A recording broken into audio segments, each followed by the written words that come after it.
Google. And we are live. All right, we're going to hit you with some fast action right off the bat. Theron's soapbox. Is this thing on? We're recording? Give me that microphone, JoJo. You back up. You back into your corner, and I'll do this. Fighting out of the conqueror's corner, the reigning, defending, undefeated, undisputed SmackDown Live Women's Champion, Ronda Rousey. You thought I was going to say Brock Lesnar, didn't you? But I didn't. That is how you shock the system. That is Adam Cole, baby. That is WWE in 2018. Not only do we see the future, which is Ronda Rousey, but we also see the future of the men's division, which is Adam Cole. And now we can focus on the story of how we get there. One, Brock Lesnar, the reigning, defending, undefeated Universal Champion, loses to Roman Reigns at WrestleMania. Yes, fine, accept it, do it, get it over with. But in the midst of that, we get the story of the rise of what could be the hottest faction, smoking and blazing the trails all through the WWE universe. And I'm talking about Bobby Fish, Kyle O'Reilly, and the Panama City Playboy himself, Adam Cole, baby. I love what they're doing, and I wanted to give them most of my soapbox. But on the other hand of all of that, a man like me forgets that we have a women's rumble where there are rumors of a possible MMA appearance. And I'm not talking about Ember Moon's opponent at NXT TakeOver, whose name I cannot remember right now. I'm talking about a woman who probably had one of the greatest female MMA careers of all time. That's right. Rowdy Ronda Rousey closes out the Royal Rumble, leaves the women's division completely in dismay because no one knows who else is going to fight anymore. All we know is that WrestleMania, April 2018, we're going to see Ronda Rousey versus somebody in some capacity, whether it's her and the Brahma Bull, or it's her versus Charlotte, or her versus Bliss. Who knows? She might even fight Stephanie McMahon. But WWE, kudos to you and everything you're doing. And that's my soapbox, and it's hot. And that's how you start a damn show. Let's go. Wow. That's the way to kick off our post-Rumble episode. Oh my gosh, that is wild and exciting. Oh my goodness, what a crazy weekend. We hope that you enjoyed watching the extravaganza that was NXT TakeOver and the Rumble. Oh my gosh, tons of firsts. Let's just start with the Rumble. Let's dive right into it. I'm just gonna say my piece. I think the women's Rumble going last was awesome. I totally dig that. Was super confused at the end, but that's all right. We'll talk about that. The men's Rumble, oh, that was super rad, dude. Oh my gosh, Nakamura taking it home. And all the other matches I thought were really good too. So, wow, crazy. Super exciting. Oh, and NXT TakeOver was just mind-blowing. It's a good weekend for wrestling, man, back to back. And it's hard to mess up a Royal Rumble match, but the WWE's managed to do that like last couple of years. So I was kind of a little nervous going like in having two Rumbles, especially the women's Rumble. I had mixed feelings about that because like no one's who's been in that match has been in a Royal Rumble match before, so they're all like rookies basically in that style of match. So like a lot of stuff could have gone wrong, and there were some missed spots and stuff, and there was some like a little like downtime and people rolling out of the ring too much. But overall, I thought it was exciting. They like planned the surprises perfectly. All the numbers, like people came out like in good like orders, like good tiers. Like they built up a little bit. Like Bailey was 29, starting out with Sasha and Becky was a brilliant move. Trish Stratus at number 30, and just all those like surprises in between. I think it was really good how they cheered that out. And for the men's Rumble, I think it was one of the best, maybe one of the best in the last 5 years. Just this amount of star power that it had in there. And even the final, I think the final six was Reigns, Balor, Shinsuke, and then Orton, Cena, and Mysterio. That was just that's all six people you could all like respect and like go home with like, you know what, any of those six people could have won the Rumble and had potential to win it at the end, which is kind of cool because you don't really see that in the final sixes or final fours a lot of the time in the Royal Rumble. So that was cool. And NXT TakeOver is a whole other deal, man. I don't know how they do it every weekend, but they manage to steal the show or have like a great match that steals the show every weekend. They put on one of these. So it's crazy how they keep raising the bar. Oh, Theron. Well, of course you did a part of your soapbox on the Rumble, but please tell us what you dug the most about the Royal Rumble. Man, where do you start at? I can only think of NXT TakeOver, but we're talking about Sunday. I think it was cool to see this. I don't know why I'm going to say this, but I'm going to go with it. Two people. Actually, I don't know. Where's Asuka from? Is she from Japan? Yes. Yes. Okay. So two people from the land of the rising sun becoming number one contenders on the same night for the WWE Championship and one of the women's championships. I think that's cool to just show you how far the WWE has come as far as like bridging that international gap. And it's like you're seeing that. You're seeing Finn Balor lasted, I don't know, six years in that match. I think he was there. He was like the longest one, right? He was Iron Man. Yeah, he was number 2, I think. Held it down, and his ring gear was so sick. Oh my god, it was sick. I was just like, because after TakeOver, I was just in my mind, I was like, next time we do a show, I'm just gonna say that NXT, I don't know why, but they just have so much more momentum in their shows, and it's like it's like they kind of set a bar, but then the Royal Rumble is like, nah, we will show you why we are the WWE from start to finish, from the first match to the 30-woman match. And it's like you're realizing that they're actually going to go on last, because I think the men's Rumble was like the third match, and then you still had a tag match after that. So I would definitely say the land of the rising sun is on the rise. You know, that was really cool to see. That was my favorite moment. There was just so much that happened. I can't even discuss it all, man. I fell in love with the Undisputed there. I think I have a man crush on the Panama City Playboy now. I don't know why. And he lost. And that's what's cool about it. You know what I'm saying? Oh my gosh. One thing I want to agree with everybody. It was absolutely incredible. I think we all agree that women going last was fun. To Tommy's point, there was a couple of missed spots, and women's match? It was for the women's match, yeah. Mm-hmm. And it was the first time that the women were getting together to do this match, but they pulled it together. Asuka winning and Nakamura winning. I'm glad you bring that up, Theron, because that's like, I was thinking that too, how cool that is, and truly how far WWE's come, not only internationally, as you said, but and I think you brought this point up too, like even with the women, like absolutely incredible. NXT TakeOver, man. I know we're gonna deep dive into it a little bit more, but oh my god, yeah, dude, absolutely undisputed era, fantastic. One of the best teams right now in the whole WWE.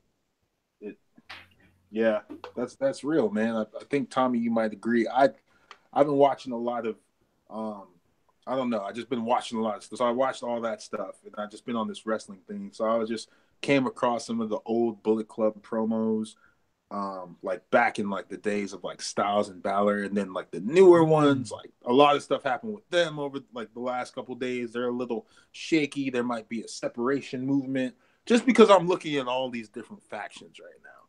And I gotta say, the Undisputed Era, people didn't like the name, but it's just something about the bravado. They have that, and that is what draws people, and that's why I think that they could be that next big faction. Like, I think we should just scrap the Shield.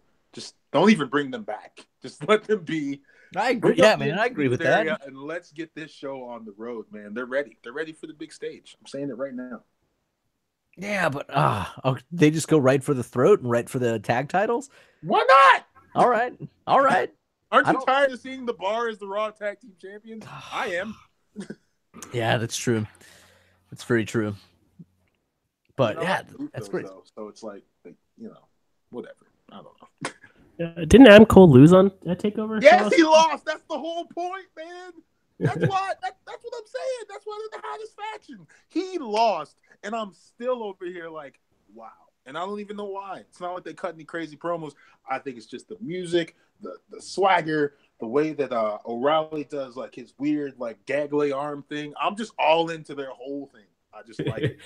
They cut corners. Like Adam Cole reminds me of a man, and I'm not gonna say that he's this guy because I don't think anyone will ever be this guy. But he reminds me of a young Shawn Michaels. Do you agree with me? You see it, right? I can see it. I mean, it's tough. I mean, that's Michael's bars. Like he's like one of the top 3 American wrestlers like of all time. So it's like exactly a huge bar. But yeah, I can see. Cole's only like 26, I think. Mm-hmm. Yeah, that's crazy, dude. He's super talented, and that super kick is devastating. So devastating, man. And he made it to the Rumble, man. That was so crazy. That was a great surprise, man. Like any music that you heard when you were like, whose theme music is it? And you're like, oh! You know what I'm saying? Oh my gosh, dude. Oh man, that spot he had with Aleister Black. Let's talk about that match for a hot second since we're on the Adam Cole train. Cole train, yeah. Dude, that match was set up so well, man. The biggest spots that stick out in my head, the super kick to Aleister Black onto the tables, and then of course the chair spot at the end was just brutal. So brutal. That was a great match. Extreme Rules in Philly, the home of hardcore, the house of hardcore. Oh my God, that performance was redunculous, man, from start to finish, that whole show. But that match, oh my gosh. I think I picked Cole to win, and I was really heartbroken that he lost, but I was just like, that's okay, I guess, if Aleister Black is this undefeated space demon creature from the land of beyond who's just black and cold like Bill Belichick. And then you got Adam Cole, who's got the bravado of... I'm sorry, I've been watching the two Bills. All right, let's just move on. Go ahead. Tommy, did you see the match? I did, yeah. It was really good, man. I mean, especially I love they had the Extreme Rules match in Philadelphia at NXT TakeOver, and they picked the perfect guys, Adam Cole and Aleister Black, and they stepped it up, man. And I think that's another point I was going to make about Adam Cole and the Undisputed Era. They're so good at what they do, they don't have to win. Like Yes. a lot of teams like have to win, and they have to like get built up and get on long winning streaks to build them up. But like Theron said, they have that chemistry, they have that unspoken it factor that they don't even need to win, and they still get over. I mean, it's amazing. You just want to see them. You want to see them win. You want to see them lose. You just want to see them be in a wacky War Games match. You want to see them go for the tag titles. You want to see Cole make a run on the main roster, or Cole make a run at the NXT title eventually. But yeah, man, I love that match. I thought it was a really good match. It was really well put together, and it's hard to be hardcore in 2018, but they pulled it off. That's a good point, man. Yeah, it is hard to be hardcore in this day and age, but dude, those guys pulled it off, man. Aleister Black, dude, how talented is that guy? Jeez, dude, every match he's been in, he's in kind of to the point of like how Adam Cole and Undisputed are booked. It's like that's the wrestling that I like, that we keep talking about, that unpredictability. Like you don't know. Like even though Aleister Black is booked super strong and undefeated, it still shows during his matches that like he's human. And that he is susceptible to like getting the crap kicked out of him and nearly losing, you know? So it isn't like a spectacle of like, this guy can't be beat, you know? It's pretty crazy. But, oh, dude, the rest of the matches were good too. I read a thing that everybody was pissed about, the Velveteen Dream match. What'd you guys read about it? I thought it was excellent. I thought it was great. I liked it. Are we gonna go? Was that the first? Because I'm trying to remember the match order. And I'm just. Oh, I have no idea what the match order is, but yeah, I believe that was the first match. I think it was the tag titles first. No, it was the tag titles. The first, right. It was. Yeah. They won with a Siamese roll up, but hey, they won, and they're the Undisputed Era, and that's all that matters. But yeah, was it the second match then? I think so. Yeah. I was going to give that match a lot of props. I mean, not for Cassius Ohno, but for Velveteen Dream. Like, he had to win this match. He could not lose again because he pretty much lost his feud with Black. I mean, he lost his feud with Black, but not just in the match. As a performer, this man has come a long way from Tough Enough. Coming out in the hoodie, the flamboyant Velveteen hoodie, mind you, with the ring girl with the mouthpiece, because he's knocking out Ono in 30 seconds or less. And I forget what the other guy's role was. But it's just, NXT just gives you such good stories, man. That's a story. He's in the ring. He's got the trunks on, like he's boxing. And then they go for more than 30 seconds, and he still wins with that ridiculous elbow. I don't know what was wrong with it. What was wrong with it? Why were they mad?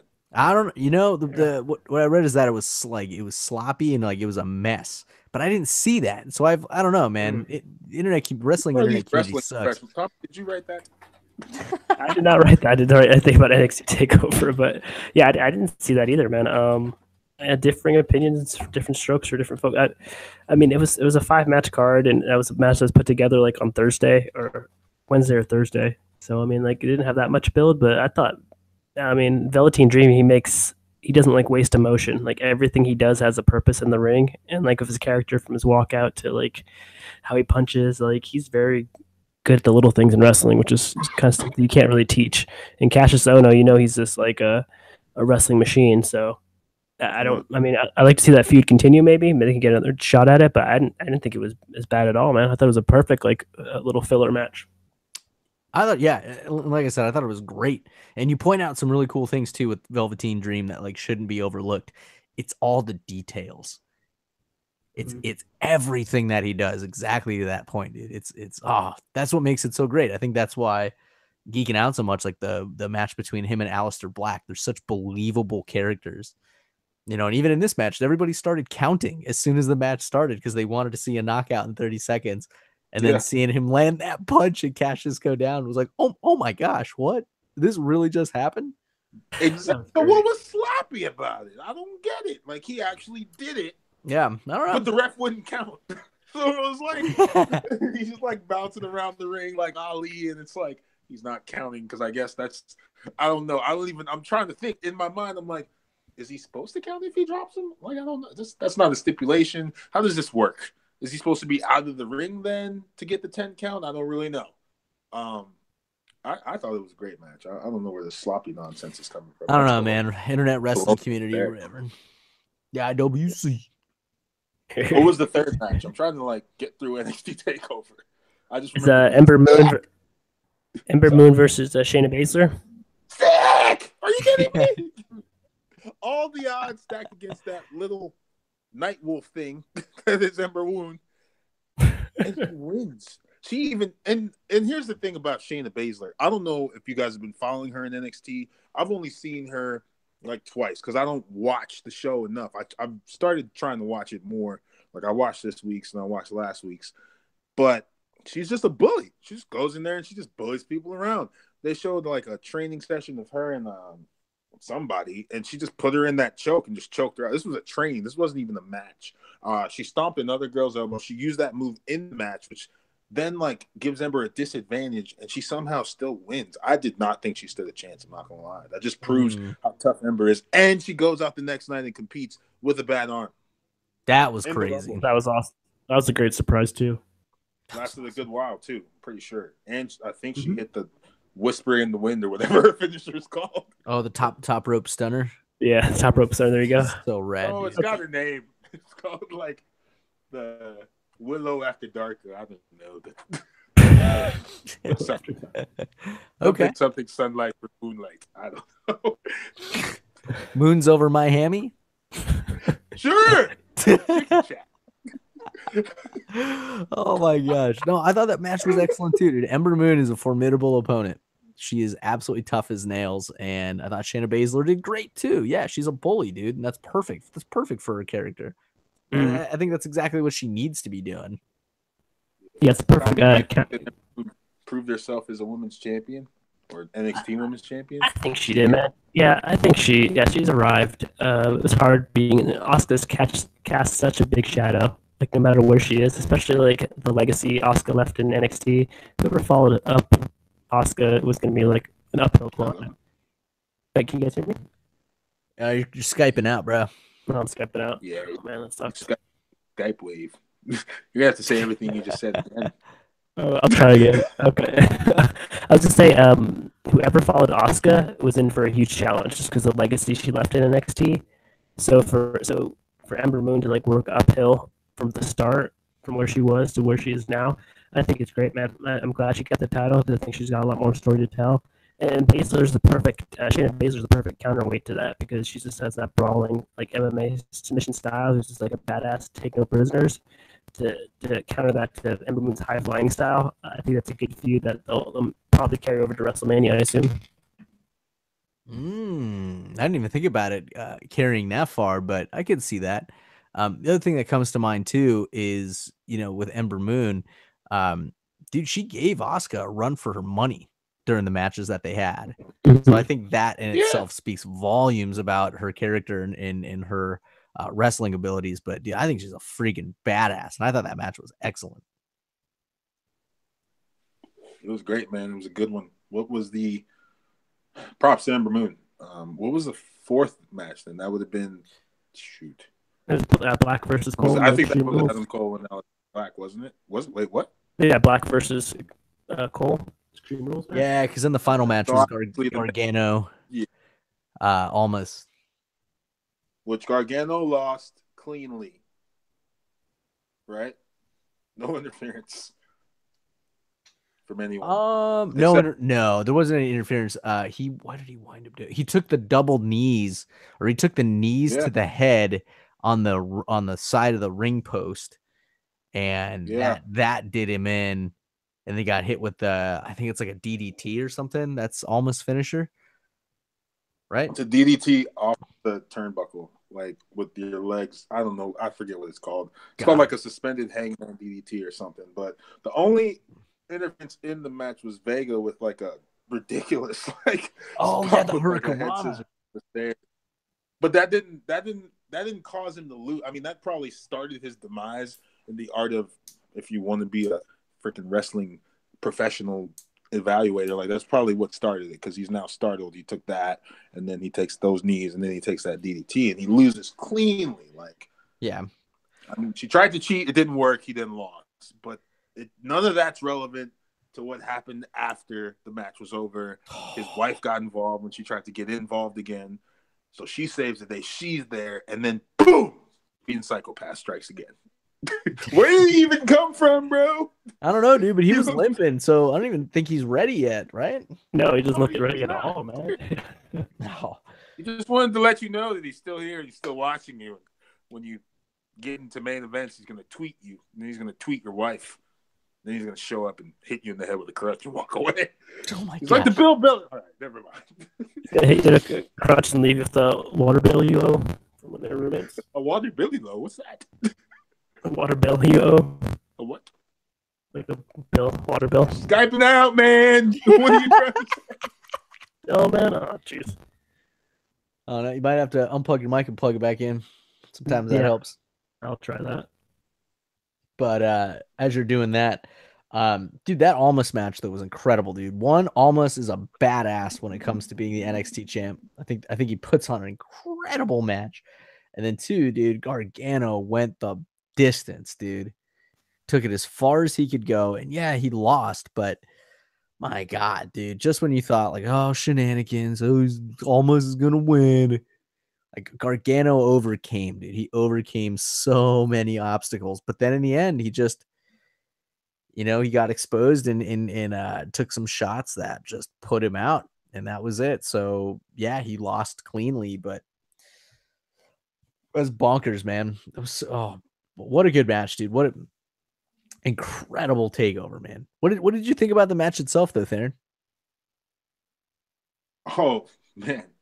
Cien Almas is, just like you said, man, he's a crazy good entertainer. Like, I know that the last takeover was when he won the title, right? Was that the last takeover? He won. Yeah, because he beat Drew McIntyre a while ago. Or I just feel like Drew McIntyre died. I don't know. I know he's hurt. That was a decent match. Drew McIntyre is not Joey, but Gargano Almas was sick from head to toe. Like, I really just almost just earned my respect, because I was like, why is he NXT champion? I don't know. Like, he went from this, I think he was a face when he first came in, then he became a heel, then he became a party animal who was losing because he partied too much. I think that was the story they were telling. Then boom, in comes former TNA chick, now Salida Vega, who I thought was his girlfriend, but no, she's just like whipping him into shape, and boom, he just starts kicking people's butts, and now he's champion.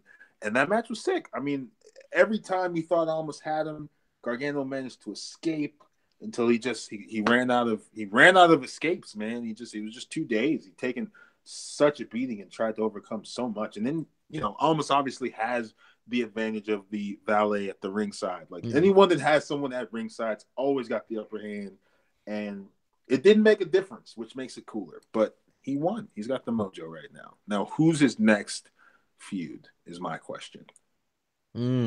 Tommy, you still Skyping out? Maybe Black. Are you still there? Yeah, it should be Aleister Black. Oh, you're there. Yeah. And I was gonna say the other thing. People are saying that was the best NXT match of all time. Ooh. Yeah, that's tough, man. They've had a lot of good NXT takeovers. I'm trying to think which one was better. People are saying Zayn versus Nakamura was better.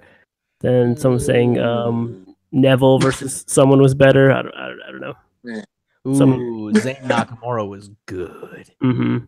I didn't. Oh yeah, that was good. This match made me want to get a tattoo of Joey Gargano's DIY emoji. That's pretty good. I like that emoji, man. I'm probably gonna get it. Hey, man, it's cool. They're in wrestling. I don't know what it means, but whatever. Better than Nakamura Zayn. Nakamura won that match, right? Yep. Mm-hmm. Yeah, he did. And then Zayn, I think that was like Zayn came back down and then go back up. They've had a lot of good like tag matches too, and they've had a lot of good women's matches too. So it's tough, man. It's really tough. I mean, think of like DIY versus AOP or War Games. That just happened. Yeah, yeah, I was sick too. Yeah. Oh my god, it's a really good match. Yeah. There's just so many good matches, dude. NXT is totally worth watching. Mm-hmm. It really is, and you gotta pay attention on the weekly. I think. I really do. Like I suggested, if you have the time, try to watch it. I may not even watch. I don't watch 205 Live, but I watch NXT. Sorry, 205 Live. Sorry, Rockstar Spud, who has a new name, but we'll probably mention that somewhere in here. Yeah, I definitely want to talk about 205 Live. Yeah. Oh god, not 205 Live. No, dude, no. We can't ban. We can't. 36 seconds. Go. What's Rockstar Spud's new name? It's something like Gravely or something cool. No, something Maverick. Drake Maverick. Yeah. Drake Maverick. Your new 205 Live commish, right? He's the commish, and they're doing a tournament to decide the vacant title, which is pretty sick because then it's gonna culminate at WrestleMania. Mm-hmm. The WrestleMania pre-show. There's 20 people in the arena. Yeah. Wait, what? It's on the pre-show? I'm just. I probably. Sure? I don't know. That, or you have backup to that? I don't have back. Crap. I am talking crap. Why do you hate to? Okay, they don't need to have a weekly show, but they definitely need to have this division take up 30 minutes of Raw. Raw is still 3 hours, if you didn't know. They have plenty of time to do this. And they have Drake Maverick, Commissioner Extraordinaire. But answer me this question, because I watched NXT last night or this afternoon. Roddy Strong won the UK #1 contendership. That's right. He's not from the United Kingdom, so maybe they're listening to us out there. Maybe Paul Levesque is listening to everything we're saying right now, and he's taking all of our ideas, and he's putting them into creative, and he's kind of mixing them in, and he's kind of stealing some of our stuff. Because we're kind of calling the show. But anyway, if you're listening, Paul, how is Roderick Strong going to challenge for the United Kingdom Championship and be in this tournament?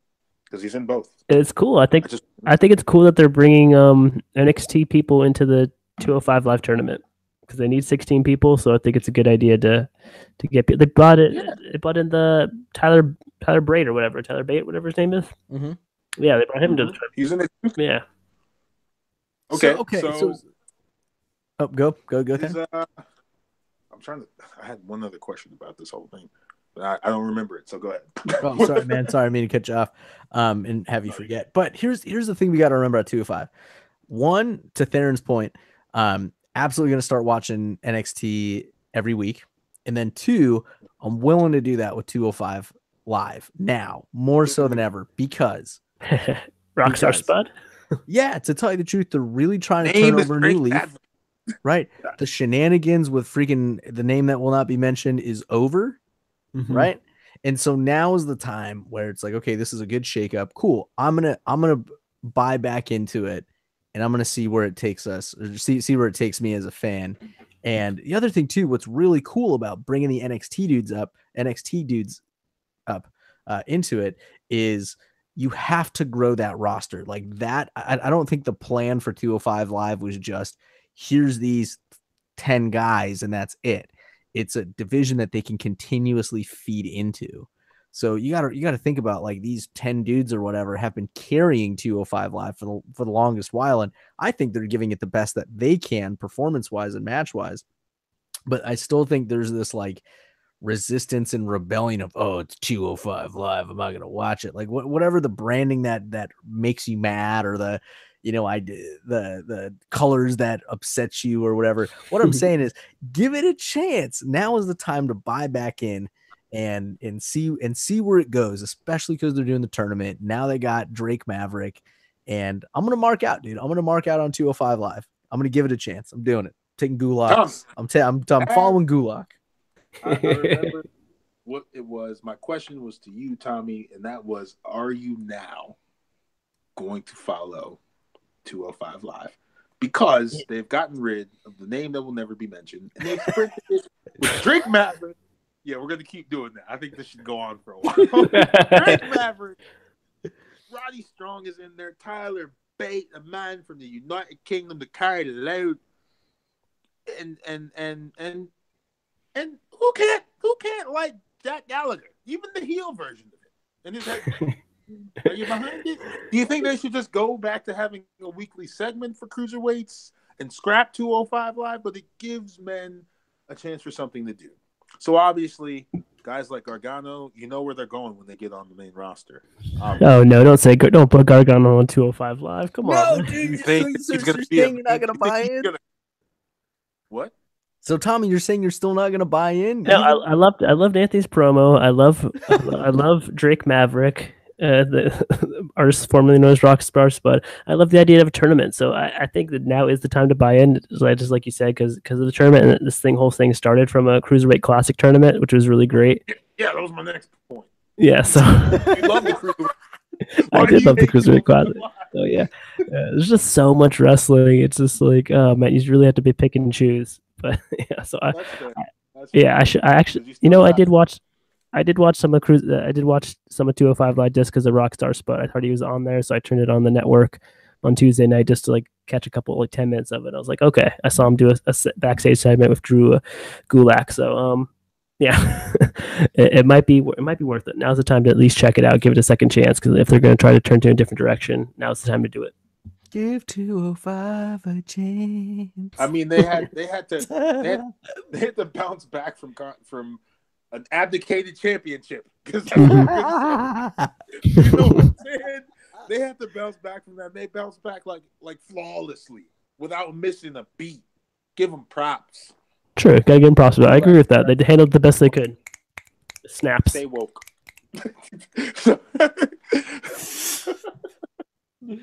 Oh my goodness. Hey, how about EC3 and NXT? Are we down? Oh, don't forget that and Ricochet. They were all there. And War Machine. That's crazy that War Machine is there, dude. That's nuts. That's cool too, yeah. Man, is that too many tag teams now though? No, is there a dude. team called Machinery? Yeah, there's Heavy Machinery. Yeah. How's that gonna work? Let's change their name to Machine War. You're fine. They'll just they'll buddy up. They'll form their own faction. Oh, there you go. What would they call it? What would they call that faction? Heavy War?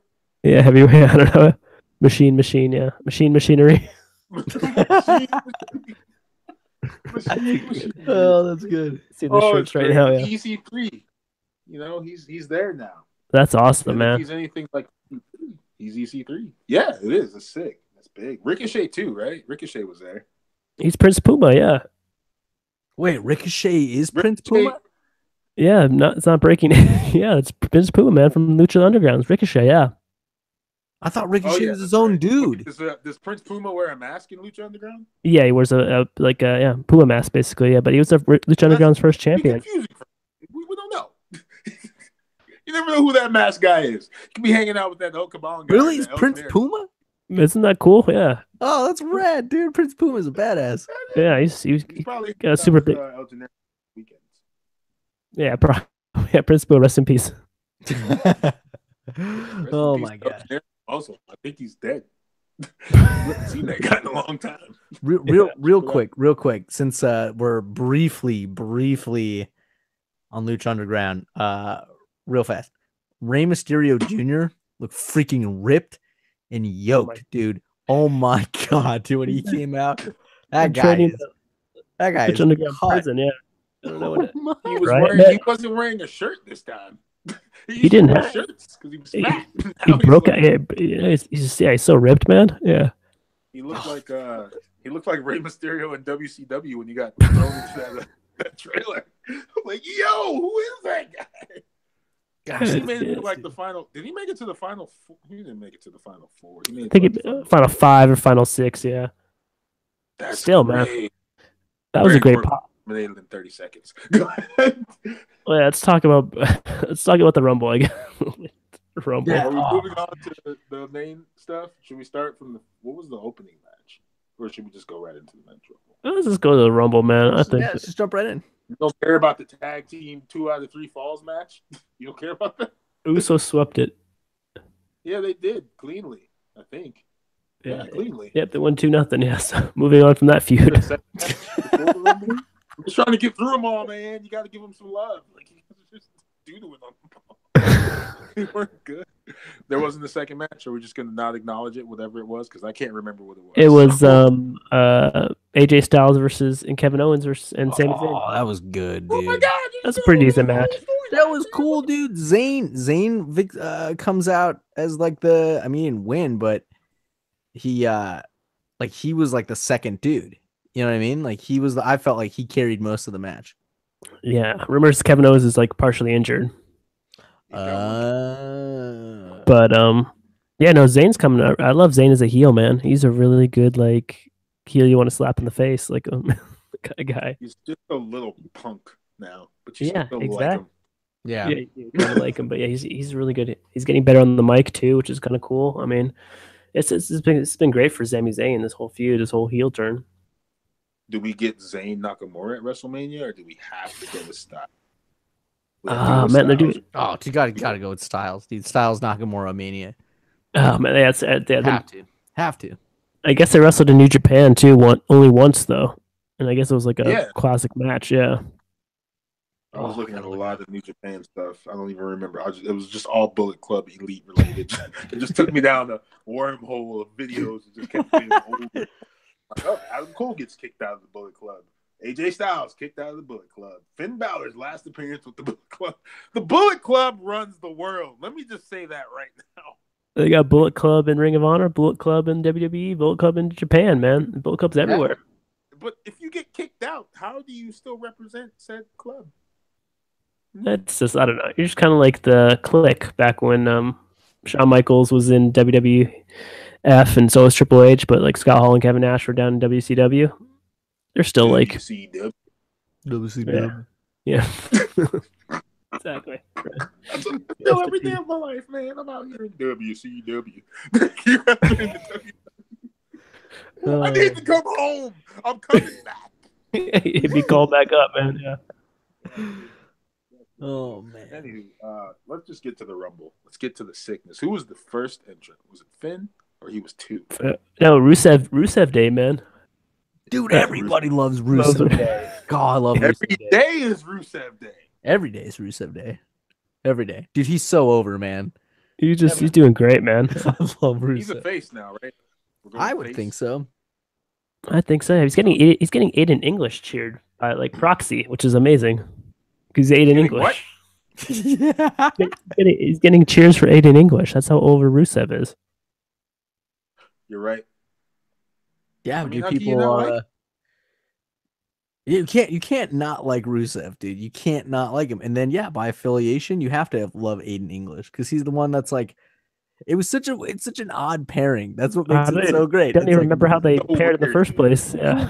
Well, Aiden English was like painter opera dude, and then that gimmick lasted like 3 weeks, and then they're just like, screw it, let's just have him sing for Rusev, and then come out with this gimmick of Rusev Day.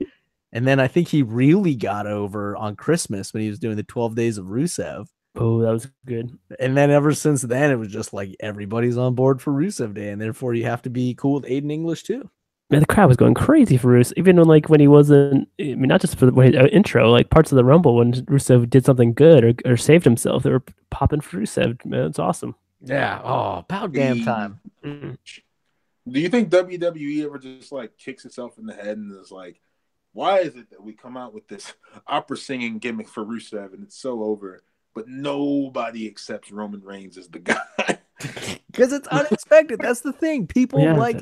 I know. Unexpected. I love it. There's probably some intern that suggested it too. Like, oh, won't you pair like I don't know, That intern Aiden had English my with Rusev, Rusev Day, right?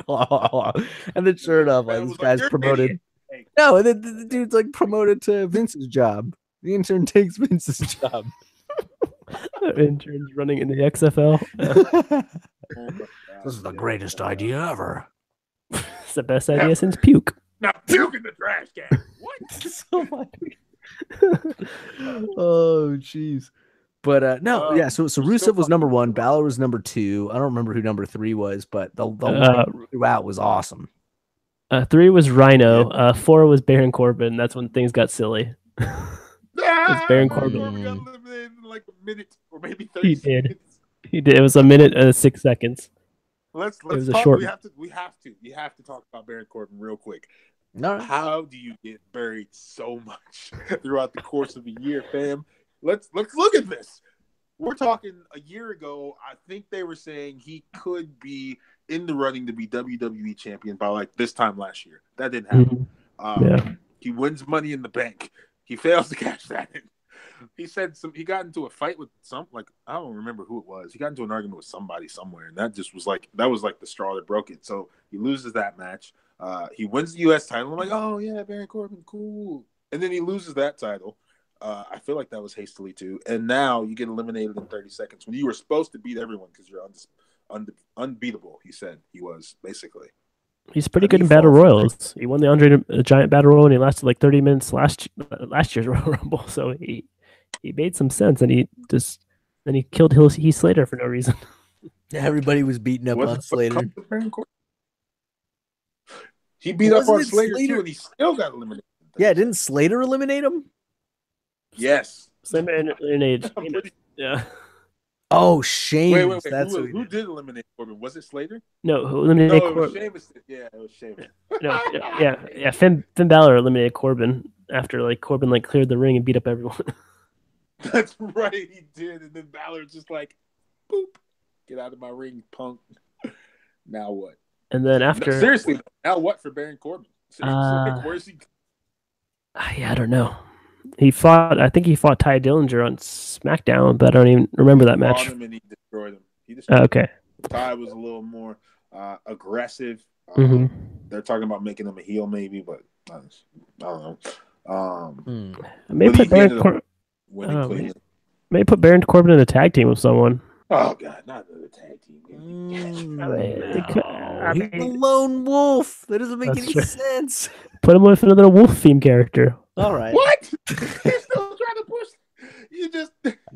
I mean, I guess so. The Usos have beaten every tag team on SmackDown Live, except for the Bludgeon Brothers. Let's get their next test is the Bludgeon Brothers. I'm telling you right now. Okay. So after Heath Slater, then came Elias with his guitar. Oh yeah. Oh man, someone didn't he? No. I want you to stop the countdown while I sing my song. Oh, he did sing, and I was like, "This is so dumb." But the clock kept going. And then Cien almost he didn't even get in the match, or by the time he got in the match, it was already time for another countdown. Yeah, it was 90. Who came after Elias? Cien almost from NXT. Oh, so good, dude. He was in there for a while, dude. He's in there for a half hour. Yeah, second. I think he had the second. He definitely had the second longest time outside of Balor.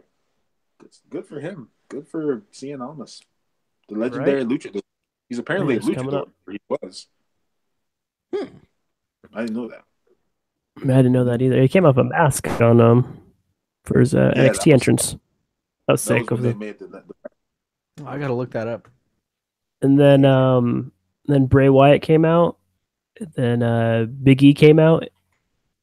And then Sami Zayn came out because Sami Zayn came out at number 10 because Sami Zayn and Kevin Owens beat up Ty Dillinger.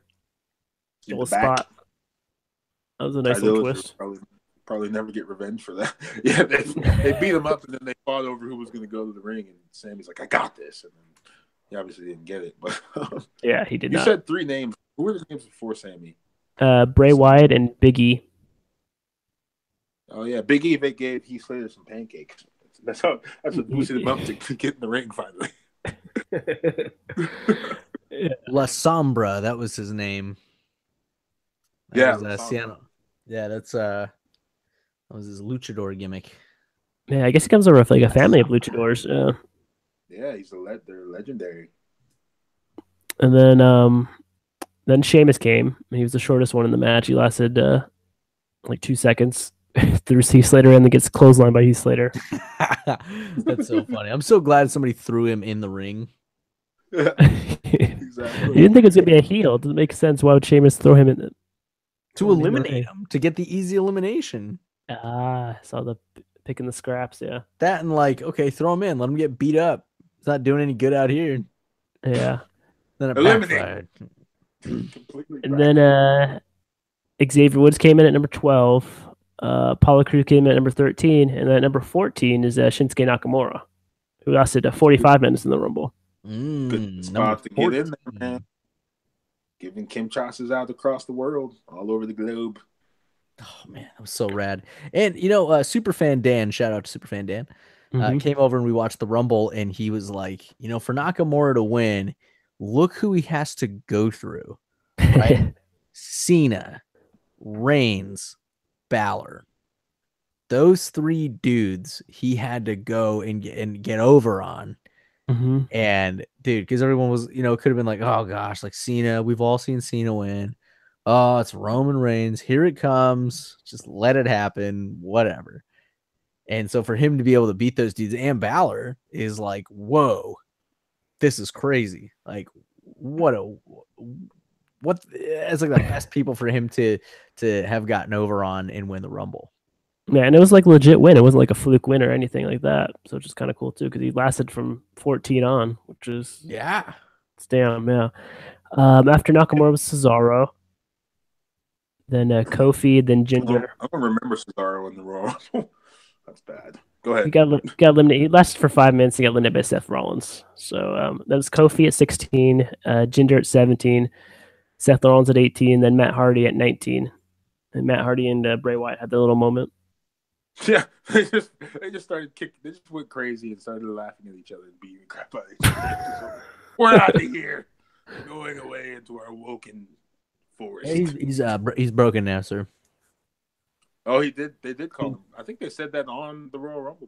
Yeah, I think they were right. I think it did say it on the broadcast. Yeah. No, but they said it on Monday Night Raw for sure. Oh, they did. Yeah, it's like woken, but it's broken. Yeah, it's broken. Broken Matt Hardy. His theme still says woken, but this was recent that Bray Wyatt has pushed him over the edge to where Matt Hardy is now broken. That was it. That's like how they just brought that storyline in. Okay, that's cool. I guess he's broken Matt Hardy. That for after he lost that feud, dude. Oh yeah, dude. Bray Wyatt's totally gonna lose. Or lost the match, and then they could continue the feud. Maybe one more match, a rubber match, if you will. Yeah, maybe. Next up is John Cena at 20, then Hurricane Helms at 21, which is great. Your one surprise entry, or like surprise comedy one, yeah. Blast from the past. I'm glad that they stopped doing like 4 blasts from the past. Like Boogeyman, I'm glad he wasn't there. Godfather.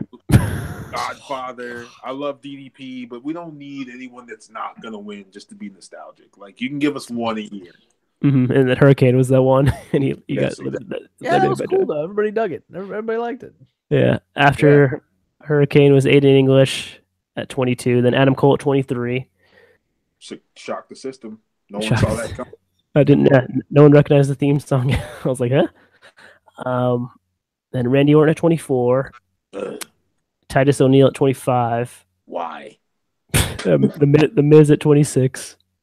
He got a good spot. He did. He got a good pop too. Yeah, it took the Roman Reigns and the Seth Rollins to eliminate him. And then probably the biggest surprise is Mysterio at 27. That was huge. That was like what? And that was their big surprise. Yeah, that was good. That was a good surprise. And then Roman Reigns at 28. Everyone's like pick. Everyone's favorite. And then y'all. that Goldust at 29. And then probably the biggest disappointment. I don't know. It's a filler. And then the biggest disappointment, Brian, the whole Rumble was Dolph Ziggler at number 30. He had the best number. Gosh. It lasted for 2 minutes. Got eliminated by Finn Balor. What happened, man? I don't know why. I was so high on him. I was just like writing the sports books. Like, everyone's saying Ziggler can win, so we're gonna go with Ziggler. And then I forgot. And then this is the thing. I forgot a lot of stuff as these matches were happening. I forgot that everyone was picking Ziggler to win. I forgot he existed until that music hit at number 30. I was like, oh yeah, Ziggler. Crap, I picked him to be in the final four. And he gets eliminated 2 minutes. That's wild. You don't answer the U.S. title challenge. You get eliminated in 2 minutes. And he didn't show up on SmackDown on Tuesday either. Yes, he weren't at SmackDown on Tuesday either.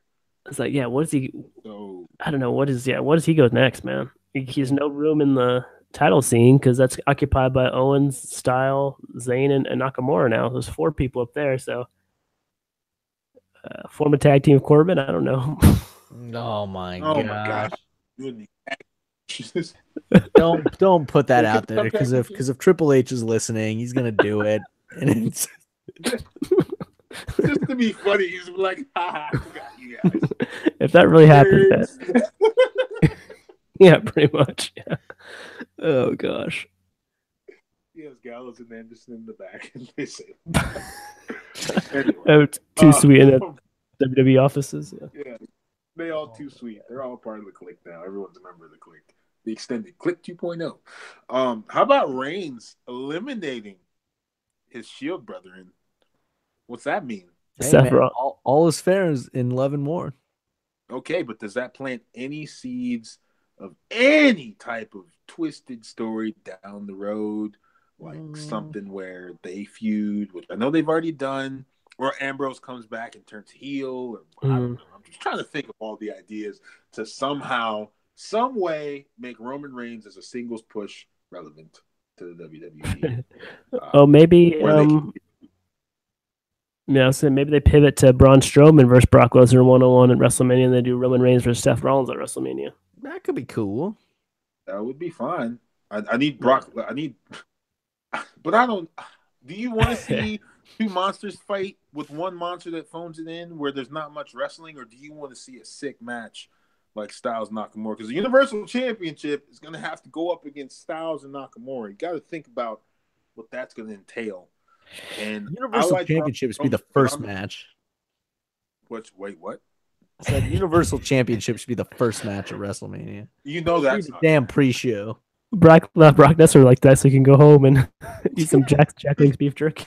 Paul Levesque, if you're listening to this podcast right now, don't you get the wacky ideas. You better not be running straight to creative or straight to Vince and telling them what we're talking about. Okay? Because I don't want to see it. No one wants to see that, but these 2 guys. Why are you throwing us under the bus? Championship on the pre-show. It's the Universal Championship held by Kevin Owens, held by Finn Balor, held by no one else important. Goldberg. Don't forget Goldberg, bro. He's not important. No one has to talk about him unless you bring him up. And you just did. Sorry. We're talking about what is billed to be the next quote-unquote prestigious title, even though it never will be. But it's on their flagship show. I don't think we want to see Braun Strowman versus Brock Lesnar at WrestleMania because they're not going to wrestle. They're just going to destroy stuff. And I want to see wrestlers wrestle. I think Braun Strowman is cool, but I need to see you wrestle, fam. You need to start wrestling. All you do is break things. And I'm getting tired of that. You're like the guy that's big for no reason that just breaks stuff. Like you work at T-Mobile and you're so big that you keep breaking headsets. And you're just like way too big and way too aggressive, fam. Start wrestling. Do more drop kicks and stuff like that. Whoa, we got 2 soapboxes. That was a Braun Strowman soapbox dedicated to a monster among men. I had to. Hey, if he becomes Universal Champion, that's cool. He's a giant. But I need you to wrestle, fam. You make a good point. Winning matches by pulling stuff on people and pulling scaffolds down on them and then burying them under tables and stuff. Like, come on, bro. I'm sorry, go ahead. Yeah, make a good point, man. Like, I think a lot of people are like worship the ground Braun Strowman walks on just because he's such a cool character and he's developing so fast. But you're right, he's probably missing out on the little things right there, like how to put together a good like one-on-one match, just using wrestling, not just using objects. Exactly, bro. Like it's gonna be hard to, because AJ Styles could out wrestle Braun Strowman. Yes, I'm pretty sure. Yes, Kevin Owens Right, would 100% definitely sure. out wrestle Braun Strowman. Dean Ambrose, Yes. Seth Rollins, even Roman Reigns. I mean, if for wrestling, there's no contact. I need him to do more so I can be. I think he's a great character. It's cool. He can flip a truck, even though we know there's a pulley and lever system on the other side of that truck. But we're not going to blur the lines on this show.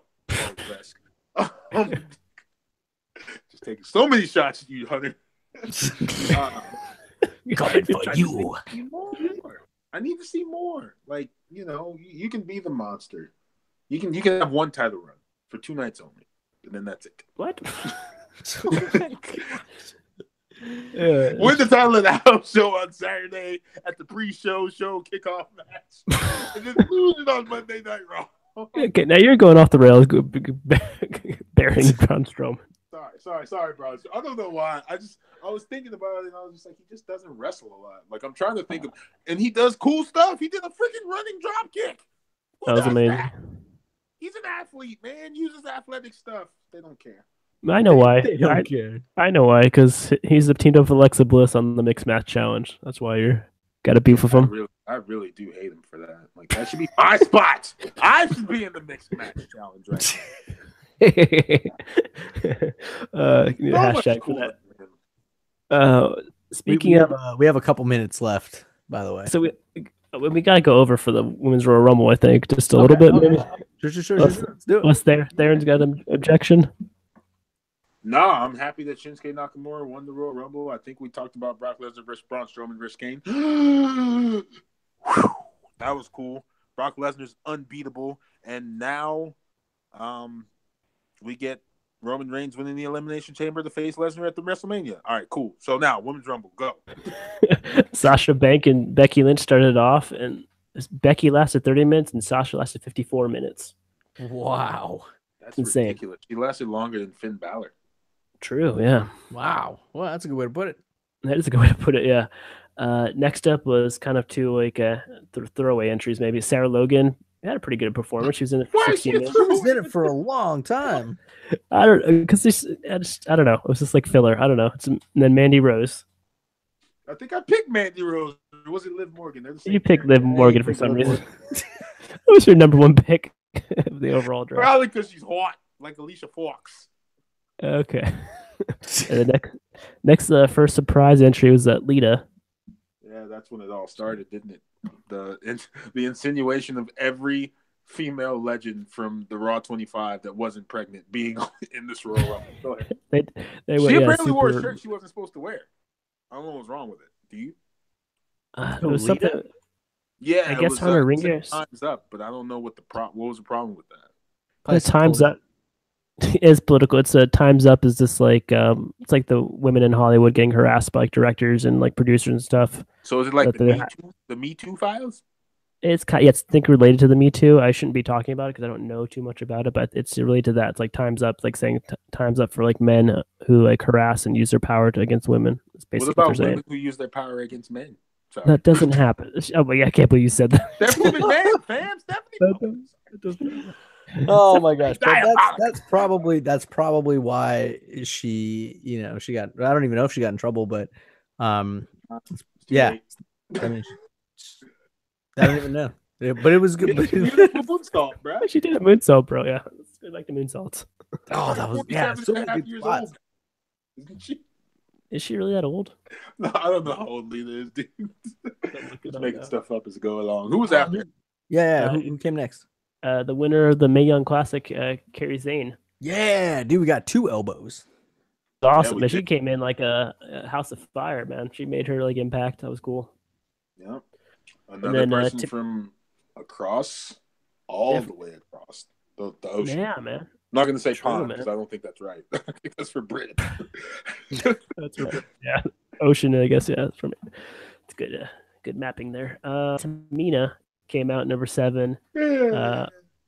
Our girl Dana Brooke had a good show. I don't care. I love She got Dana in. Brooke. She's Love you, babe. Yeah, no, she had a good run. I thought so too. She did us one time, or had like on one of our tweets or something. Then Tori Wilson came in. About Who? Tori Wilson. Tori Wilson. Anyone? Oh yeah, Tori Wilson. Tori puppies. Yeah, she was there. There you go. Thank you. Exactly. Thank you, King. Oh my gosh! I feel like you should have called the Royal Rumble Women's. No, he should not. That's I know. That's blowing up the media. I'm sorry. We're on to the Time's Up movement. That was a horrible chauvinistic thing to say. I do not support the belittling of women in 2018. I love you. You're beautiful flowers. So who's next? And Warriors. Oh my god. Escalated quickly. That's why we don't talk politics on this show. We're not even talking about politics. Okay. Number 10 is Sonya Deville. Had a pretty forgot decent she was in showing. the Yeah, she had some good kicks. She got eliminated by Michelle McCool, it looks like. Michelle. And Liv Morgan came in at number 11. She was number 11. Yep. She lasted for 4 minutes. Isn't she like 6 feet tall? Liv Morgan's tall? Is she? I thought we were talking about Michelle McCool. We're talking about Liv Morgan. Yes, we're talking about Liv Morgan. Michelle McCool didn't come into number 14. Okay. And she who was she 12 and 13? Molly Holly. That's right. That was a good surprise. And Lana Day. She got some of that Rusev rub. I feel like she didn't have a good match. She was in there. She did not. Yeah. She took some finishers, I think. Yeah. Did she take them properly? That's what I'm saying. Like, how did she wrestle? She was in it for 2 minutes. Let's just say that. It might have been a minute too long. They're probably like, get Lana out of there right now. What did she do? I hear Vince in the headset. Yeah, probably. Michelle McCool was at 14, and she got the most eliminations. She got 5 eliminations. Bro. Yeah, it was impressive. Bro. And then the 15 Ruby Riott. Okay. 16 Vicky Guerrero, who just had a microphone in her hand. That was pretty. So hilarious and dumb and funny, and I don't even know. That was like their Hurricane Helm spot for the women's. Was it Vicky Guerrero? She just looked old and. Okay, that's not bad of you. That's not bad of you. Can't believe you're married to that Latino heat. Then it was Carmella, 17, and she got hit in the head by Vicky Guerrero with her own briefcase. That was hilarious, dude. Yeah, that was pretty funny. She got hit with her own briefcase. She tried to moonwalk on Vicky Guerrero and got hit in the head for it. It was pretty funny. Yeah. That was so funny. And I think Carmella had a good Rumble, man. She lasted in there for 20 minutes, and she kept screaming and like running away from Asuka. She did good for some good comedy spots in there. Talking about Carmella? Yeah, Carmella. I thought she did an impressive Rumble. Yeah, I thought so too. I don't know. 18 was Natalia. Had a good Rumble. She was in there for 25 minutes. I hate that character. 19 was Kelly, who I don't remember at all. I remember much of her. What's up, baby? Yeah. Okay. Then Naomi played the Kofi Kingston role. Yeah, she did. They tried to do the chair spot. I mean, she did a cool job with it.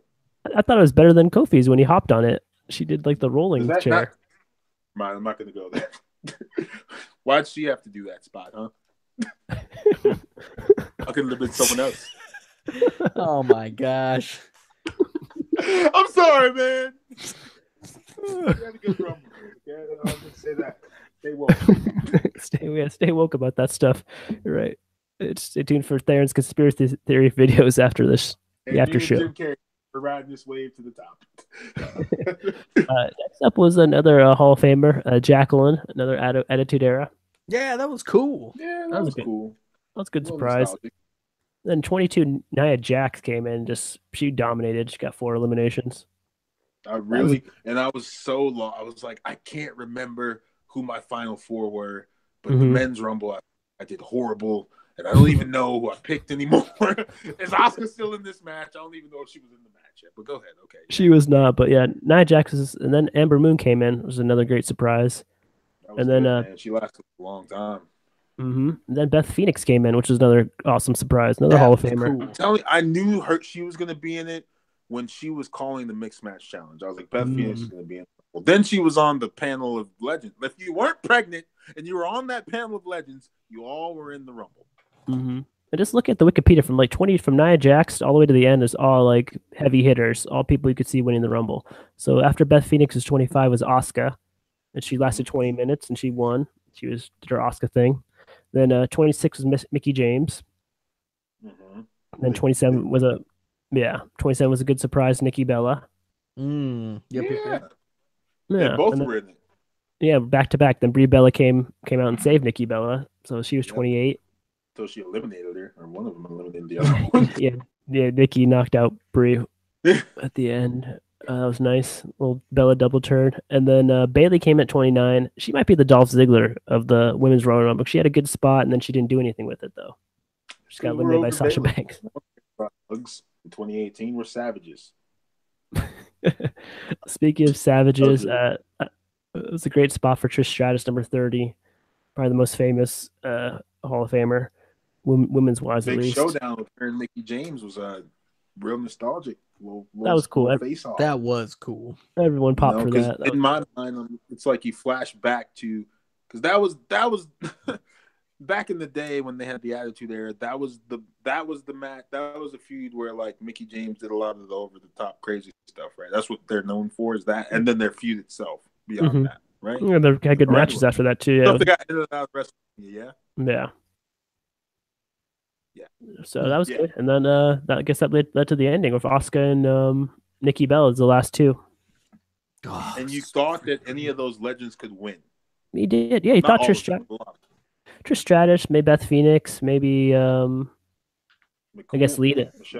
Michelle McCool too. Yeah, she had a good. So that was cool, man. It was hard to do the first Rumble, but I think they did it pretty good, about as well as they could have. They held it down. I think it was incredible. I think it was incredible.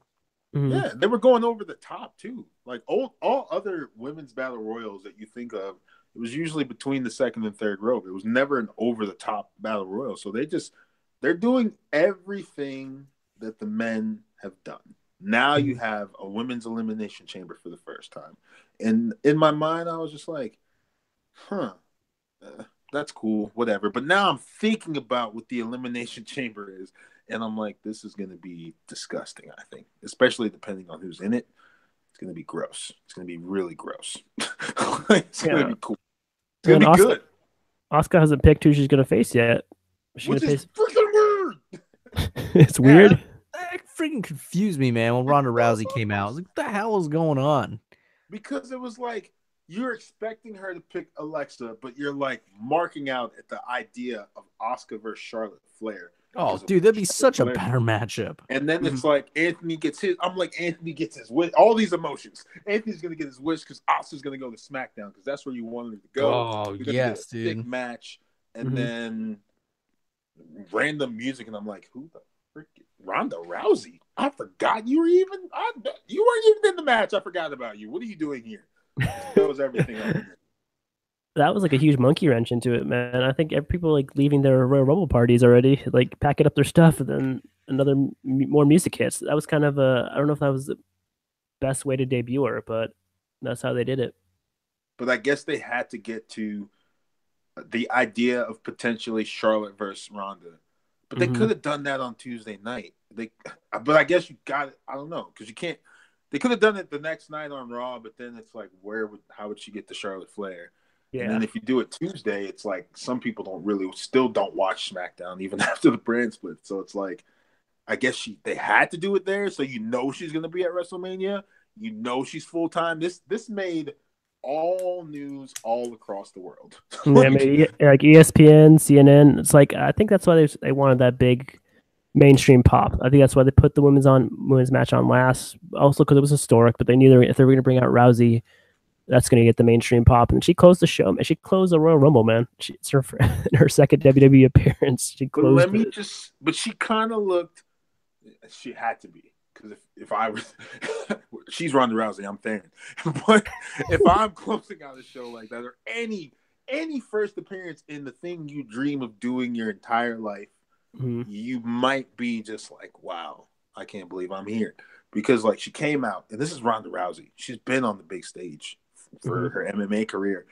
And it was almost like she was so happy to be there that she almost could have broke character, but she handled herself. Everything was composed. She's going after Charlotte, I think, but then she goes and shakes Stephanie's hand. And now the women are just as relevant as the men, and we have no idea what to expect. All we know is that 6 women will be in an elimination chamber.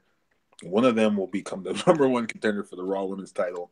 I think that's what they're doing, right? No, they're doing. Alexa Bliss is in the chamber. Oh, so God. Alexa Bliss in the Raw, is it? Oh, okay. Well, now that really makes it confusing because, I mean, I don't. How you going to. How's this all going to pan out?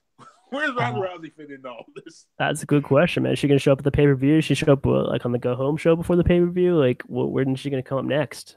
I think Vince McMahon tweeted, or they said that Vince McMahon tweeted, or someone saw that. Yeah, he tweeted Ronda Rousey and just said, "See you at WrestleMania." I don't think they'd keep her off TV that long. She better not be the Brock Lesnar of the women's division. I'll be pissed. That'd be horrible. Yeah, that'd be upsetting. That would probably be that'd be a pretty big letdown after the way she debuted. Yeah, I think that. But how cool was Asuka? Like Ronda Rousey reached out for her handshake and Asuka slapped it away. Oh yeah. How badass was that, dude? That's a little storytelling right there, man. That is, man. Plant the seed. And she just skips. It's like we've never seen her wrestle, but she skips directly to the main event picture of the women's division. Hey, if there's anywhere to show up, that's where you show up. You know she skipped NXT, skipped like first match, goes right to the main event. Hey, DDP skipped, or not DDP, Karl Malone skipped NXT. Oh my gosh. Ronda Rousey can do it. So did Dennis Rodman. Don't forget that. Don't forget they were in WCW. That happened. She's way bigger than that. Okay. I thought you were going to say Snooki at WrestleMania. Oh, I forgot about Snooki. Now the show has gone off the freaking rails. She hit a cartwheel elbow drop in the corner, too. It wasn't. I don't know if Ronda Rousey could hit that. Oh, my gosh. She better be. Like, you have to wonder. No one's seen Ronda Rousey wrestle. Sure, we've seen her do some armbar submissions and fight. Mm-hmm. Can wrestle for him? Can she throw them grapples? And how is she on the ropes? Like, this is new territory. I don't know. It could be interesting to see how they book her, but I don't know. To me, I felt like, I'm curious how she'll look in the ring in terms of fighting style and competitiveness. But I mean, obviously they're going to dump her in some of the biggest matches. I mean, she's got some long way to go, man. That's like starting from square one. That's like it's wild that she's going to be in a WrestleMania big money match, and it's her first match. Might be her first or second match. I don't know. To me, it's kind of silly, and I'll say it because like Asuka just went through the Royal Rumble, and then Ronda Rousey shows up and is just like, yeah, I'll feel like I'll fight either one of these two. Whoever you don't fight, I'll fight. It's like, are you kidding me? Like, I just went through the Rumble and won. That's why she didn't shake her hand. Exactly. She was like, get that out of here. Like, who are you? Yeah. Who are you to come into my house? This is my house. This is my ring. You're stepping in my territory. And because you're rowdy Ronda Rousey, like, we all must bow to you? No, it doesn't work that way. I think that's what yeah. Man, I bet she's got how to get like a big money deal, man, from the WWE because they're gonna push her to the moon. I mean, well, that's what they're saying. They're saying that she's gonna be like the women's division is gonna be more prominently featured. But I'm like, it was already more prominent. Like, you just main evented one of your big 4, 6, whatever they call it, with women. You know what I'm saying? That's true. You've done an a Money in the Bank match with women. You've done a Hell in a Cell with women. You're doing an Elimination Chamber with women. Asuka wins the Rumble. So let's all focus on Ronda Rousey. It's true, man. I don't know. I guess maybe just time on Raw and like SmackDown because like they still only get like 1 or 2 segments, maybe like 2 or 3. Yeah, 3 at the most. I think. So I think they're trying. I don't know how many. They get a lot of main event spots now, though. They do, yeah. They've closed. Yeah, they've closed some Raws and closed some SmackDowns with women's angles. So, yeah, I don't know. Yeah, yeah, it's gonna be interesting to see what the future holds in terms of the women's division. Of course, adding Ronda Rousey into the mix. So they could go away from that. They were trying to say that they might do Triple H and Stephanie versus Ronda and The Rock, but if The Rock can't be in it, then it might be Brock and Ronda or Braun and Ronda Rousey, which I don't even know what that would. I don't even understand how they would do that angle. Like what? Yeah, they can make it work. They always do if they want to do something screwy like that. Yeah. Screwy chips. I found out who Nigel McGuinness was today. Gosh, dude, yeah, real quick on Nigel McGuinness, dude. So I'm like, I'm going through. I'm just all wrestling out. It's WrestleMania season. You got to get excited, and I'm just on Cage side because I'm on there all the time. And it was like Ric Flair was putting on Bobby Roode's robe, and I guess that led to whoever wrote this article. Tommy, you probably saw it, taking us back to 2010, which marks the time I started watching wrestling again. It was 2010. It was right around this episode. This is the Flair Off featuring Jay Lethal and Ric Flair. What was probably one of the most classic promos ever in wrestling. It's infamy in a modern era. 2010 wasn't that long ago. Jay Lethal carries out Ric Flair almost as good, if not better, than Ric Flair. Beats Ric Flair in his own game, does the elbow on the. But the point is, Ric Flair's putting together Fortune, calling them out. AJ Styles is in Fortune. Kazarian's in Fortune. Beer Money, which is Bobby Roode and James Storm, are in Fortune. 3 out of those 4 names are now all in WWE. And then you have this big tall dude in the middle of the ring, and he's got this accent, and I'm like, who is that guy?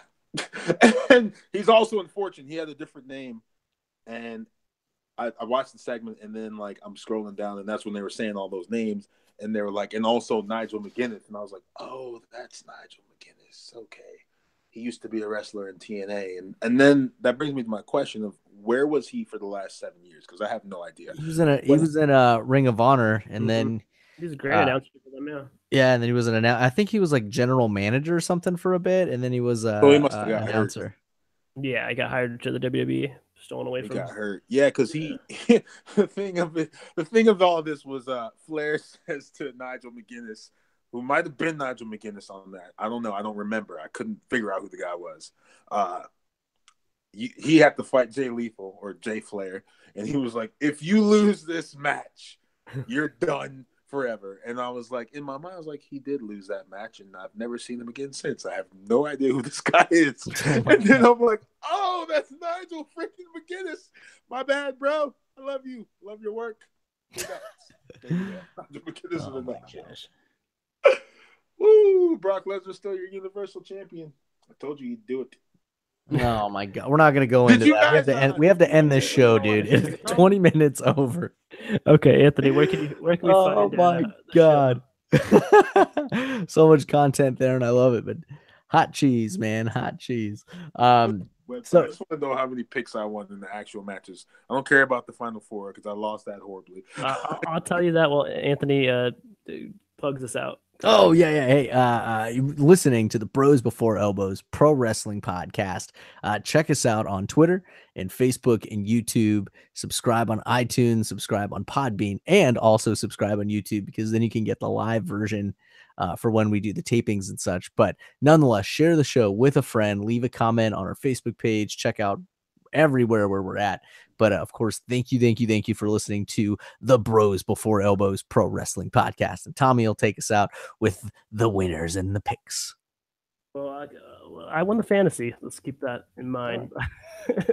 Anthony got 4 points from he picked AJ. He picked the Riley and Fish, Velveteen Dream, Ember Moon, and then Almas. We got 4 right there.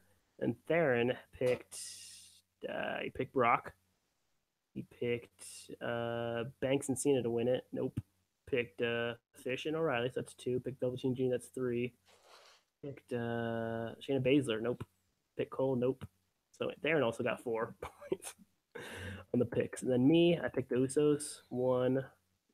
The Bar. I didn't pick the Usos. I picked the Usos. You picked Gable and. Oh wait, no, wait. Oh wait, what? I had 4. No, I had 4. I had 4. Oops, sorry. Theron's got. I know I picked the Usos, man. What? I was okay. Theron picked the Usos. He picked the Bar. He picked AJ. Theron's at 3. He picked Brock. So he's got 4. Got Asuka. He's got 5. Theron already won. He got 6 for Fish and O'Reilly, 7 for Velveteen Dream, Oh, whoa. and he got 8 points. Me and Dang, son. I'm doing my Undisputed Era hand gesture right now. Cue my music. There redeems himself on the picks. Elbow drop your friends, people. Cole, baby. Sorry.